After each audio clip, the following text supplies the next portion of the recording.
আমরা মানুষজনের যাতে রাস্তায় আসার পথে যেন গাড়ি ডাকাতি না হয় এবং এসে করে বাড়িতে ডাকাতি না হয় বা আবার যেন তার নিশ্চিত যাতে কোনো ধরনের নাইট ডাকাতি না হয় এই জন্য আমাদের রাস্তায়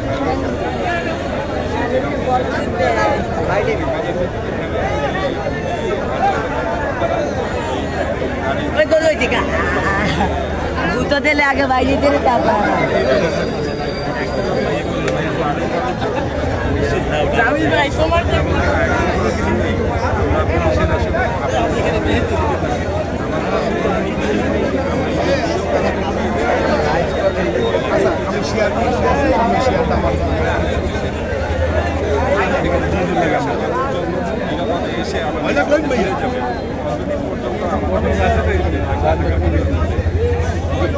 ধন্যবাদ আপনাকে। আমরা এখন কথা বলছিলাম বরিশাল বিভাগের অতিরিক্ত ডিআইজির সঙ্গে। তিনি কিন্তু আমাদেরকে জানাচ্ছিলেন যে আসলে